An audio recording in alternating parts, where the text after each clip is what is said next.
take over that space. It's October month. Creative Times Living is Forum project ends tomorrow at the Essex Street Market, reclaiming that market space to highlight socially engaged art. And of course there's the Wall Street occupation going on, and that is a necessary stand for people to be taking. But there's also so many wonderful things that are happening in response to the economic circumstances. And then in terms of what's happening from a planning perspective, what Andy highlighted with our streets, our cities busting at the seams with markets, we're rediscovering our waterfront. It's such an exciting time, and the kind of DIY, tactical urbanism is really the engine that's driving it. So I'm here representing Project for Public Spaces, one of the many hats that I wear. And PPS has been around for about 36 years, and Andy has former tenure there. The 78th Street project that was referenced was largely led by a PPS employee, Elena Madison. So many of the great things that are happening are a product of PPS and Fred Kent in some way. So I feel so privileged to be able to be here and represent them.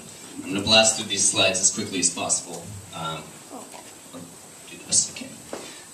PPS does something called placemaking, and it activates public spaces in a lot of different ways. Maybe it's markets, maybe it's the city center development in Las Vegas, the most expensively privately financed development in the history of the United States. But fundamentally what it's all about is creating places that are comfortable where people want to be. Our work grew out of William White and work that Fred was doing with William White, looking at the plazas, the social life of small urban spaces work. And White said, it's difficult to design a place that will not attract people. What is remarkable is how often this has been accomplished. You look at the building on the top left in Houston that is an award-winning building, but it's a very intimidating and scary place to be, versus you look at this European street in the bottom right, and you think about the level of activity and the vitality on that street and what went into creating that kind of environment. And it starts with creating places for people. It's not about creating design statements, it's about creating, if you look here, the picture in the top left is a church in Denver, and the pastor, when PPS was working with them, said, you can see the kind of corner up here, he said, if I could just get those houses removed, I could fill up I would have enough room for all the cars for people to park. Whereas you look at this church in the bottom corner in Mexico City, and you look at the markets and the 12 million uses that are going on there, and just the energy of that civic anchor and what it's doing to activate its surrounding space. And for that to be able to occur, it requires many, many disciplines. This can't be done by any specific, whether it's an architect, a planner, a writer, anything. Arash was referencing this earlier. It's got to be a lot of hands coming in to make this work. And as I was saying before, it's wonderful, transformative times. There's so many kind of opportunities. Building local culture. It's kind of a global collaboration to build local identity in our neighborhoods. So we say at PPS, when you focus on place, you do everything differently. Like space words on the slide, strangely. And you look at the types of comfort and the types of activities that people are able to have here, and think back to that slide in Houston, and the launching point of how that place was created versus this is just a completely different mentality. And some of it is simple design choices, like if you have a singular bench where people can be comfortable versus the bottom photo where you're not going to go and sit next to that person. That's kind of means of creating a more convivial setting. But if you get a bench like this, which is in Paris, then you really, really have an opportunity to have a diversity of activities and people engaging spaces. So we say, what if we build our communities around happiness and well-being? Places that will be comfortable from an 8-year-old to an 80-year-old. Places where these kind of things can happen. Make them kiss. When Fred does this slide, he always says something about necking. And when he finally retires, which won't happen, he's going to go around the world and neck in public spaces. And this is that same bench in Paris. I will say, for anybody who knows Kathy Madden, who's also at PPS, she just had a small stroke and is in the hospital. She's fine, but if you would like to send her your wishes, I would encourage that. So from about 36 years of looking at public spaces, we've kind of discerned these qualities of what makes a successful space. And it's distilled down to these 4 elements: sociability, access someone can just use as an activities, comfort, and image. I think we're dealing with a pretty savvy crowd here that can kind of understand that and gonna blast through. But to create a space that really brings out the best of those 4 qualities, we use something called the community-driven approach, where you evaluate a place or what you want a place to be and work with the community to develop that vision, and then outsource to a diverse range of partners. We use this term zealous nuts, and I think everybody in this room is a zealous nut to some extent. It's not a set it and forget it kind of thing. You design a space to be flexible and to be evolved. We say 80% of the success of a public space is how it's managed. So kind of very fundamental to what makes placemaking work are these notions: the power of 10, triangulation, lighter, quicker, cheaper, which is kind of a PPS version of tactical urbanism, and then the place game as a means of evaluating and moving into those other 3 tenets. So the power of 10 is this notion that can happen at a range of scales from a region down to a storefront. And it's based around the concept that you need to have a layering of activities to get a critical mass of uses and encourage people to return again and again. This is a bookstore in Brooklyn, and I mean, you look at this picture and it almost looks like it's staged. There's so much going on, but you really can't stage this. You have to create an environment, a platform that has this level of amenities to be able to create something like this. And it is tactical urbanism. It is simple things that, Arash mentioned the chair bombing. Anybody can go out and see that level of amenity and activity. And the more the merrier. Triangulation is how these things work together, how they complement each other. And then lighter, quicker, cheaper, it can take a variety of forms, and it's kind of a progression-based approach where you might just start with amenities and then you build up to events, and it's kind of a light development, and eventually you have something like Granville Island, which I'll talk about in a second. So PBS has been doing this for quite some time. This is in Los Angeles, where we were hired to work on this bus stop, and it's a pretty deplorable situation. You see the abandoned lot right there. Well, we worked with a community group to install some gardens and start to spruce that up, and then that attracted a restaurateur to come into that building. He decided to take over the space. He said he would manage the space if he was given access to the garden. So you see the complete transformation that it made from what it was like originally. And you can see it then, and think about the impact of the bus stop environment and how transformed that would be after that. And there was a whole ripple effect in the surrounding area. So this is the short-term action for long-term change that we've been talking about, where even Starbucks wanted to come into the neighborhood because it became so transformed. San Bernardino, California, I'm just going to blast through this one. But as you can see through the pictures, parking lot came in, suggested all of these kind of events and amenities, markets, other things like that. Striping the parking lot to make it more safe, putting in the walkways, and then looking at the surrounding spaces. We use the term "reach out like an octopus." How does the ripple effect draw people in from the surrounding areas and kind of set a tone? So looking at switching the parking to angle-in parking, creating painted bump outs, and then eventually making this permanent. Similar project we did in Mulready Square in New York City in Manhattan. You can see where top left before, painting in the bump outs, and then making them permanent. And that kind of seeded, that was in, I think, '94. That kind of seeded this work, the Streets Renaissance project, that was a lot of what Andy worked on, and kind of a transition into what has happened with the DOT now. So we did these projects kind of around, looking at, this is in the meatpacking district. I'm not going to show the video, but kind of a time lapse of how people were using the space, using traffic counting, activity mapping, looking at where are people sitting or not sitting because there are lack of amenities, how do people walk through the space, desire lines, and looked at potential options for closing. And then we did these renderings, and I think these renderings are a great example of tactical urbanism, of showing the potential of how a space can be used, And as we all know, the Meatpacking District now has that. We did similar work through the Streets Renaissance campaign with photo stems of Times Square and what could happen in that space.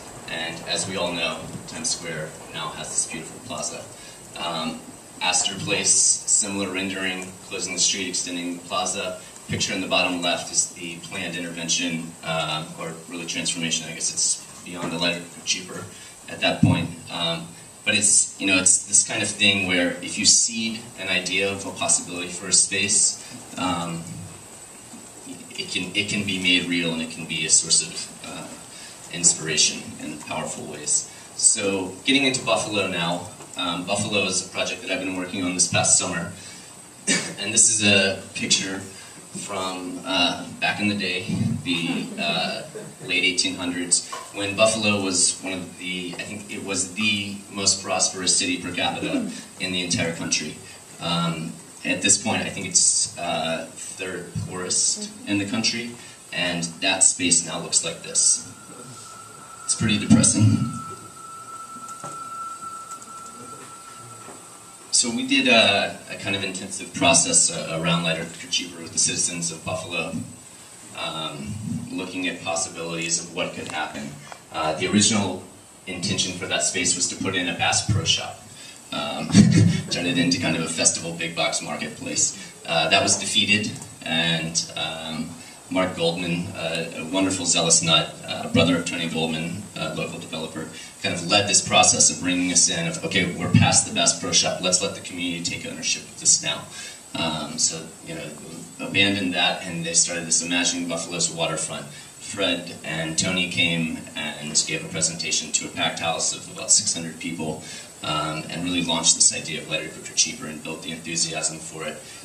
Extensive community process, on-site evaluations using our place game and other techniques. The place game is using that place diagram that I mentioned before, and looking at how is this working from an access and linkages perspective, how is it working from a uses and activities perspective. And people envisioned what they wanted to see on the waterfront, the aspirations and inspirations. And so after we had a kind of final visioning launch, there was a great column that came out that said, it's now the people's waterfront. They've taken it back. And the Erie Canal Harbor Development Corporation, our client, said it's a summer of transformation. Over 500,000 people came to the site. We'll get into some pictures a little bit more, but just to kind of quickly run through this idea of how Lighter, Quicker, Cheaper can work as a progression. What we showed to the Buffalo community were benchmarks based on their visioning ideas. So starting with Paris Plage on the Seine, for a month every year is closed to pedestrian traffic and has a different theme, whether it's sustainability or Brazil, a theme that drives the programming. And it was kind of created of this idea of, if you can't afford to go to the Riviera, we're going to bring the Riviera to you. Zumba classes, it's great seeing the adults getting out, having their Zumba. That's comfort in public spaces, if you've ever seen it. They do these wonderful design elements. I think that something that's really important to the notions of Lighter, Quicker, Cheaper, and tactical urbanism is it may be DIY. I know with Dutank sometimes we try and we'll use shipping pallets to make Adirondack chairs with this idea of we want people to see that and think, I could make this too. But there's also fundamental design choices that are incredibly well done in Paris, whether it's color or coordination. This is one of the best examples I've seen of reaching out like an octopus. So leading to the site, you kind of get this feeling. And the resultant comfort is pretty unparalleled. The giant chairs, mattresses, being able to drink in public spaces helps. Creative uses of shipping containers like we're seeing in Brooklyn. These outdoor bean bags, very, very long foosball tables. I think it's really an amazing case study. Also one of the best is Gabriel's Wharf by Urban Space Management in London. This is like a magic trick. What they've done here, if they've taken the backside of this building that was leftover nothing space, they've painted facades on it. They work with set designers to paint facades, and they have very narrow buildings. at the bottom that function as markets, and they've come with all kinds of accompanying amenities and bike share, etc., to really create a special place for 78,000 pounds. Same guys who made Deep Called Market. If you haven't been, definitely go and check it out. You know, an amazing kind of example of incubation. Mike's got this great term, pre-vitalization. And this is actually leading up to, they're going to take over Pier 57 at the end of 14th Street and do the kind of next iteration of this concept. And it's a beautiful example of incubating small business. You know, and like food trucks, it's kind of like a retail version of that. Granville Island is the next step in this progression of moving from just the amenity to light development. If you haven't been, it's the second most visited place in Canada. Instead of building kind of glossy condos like they've done on much of the waterfront, the government decided to spend $20 million and maintain the industrial working uses. They maintain the concrete plant, and the concrete trucks are painted to advertise Granville Island in fun ways that go throughout the city and bring people to this place that is anchored by a public market. It's probably the highest performing public market per square foot in the world. You know, and that kind of market-based mentality really can be felt throughout the site.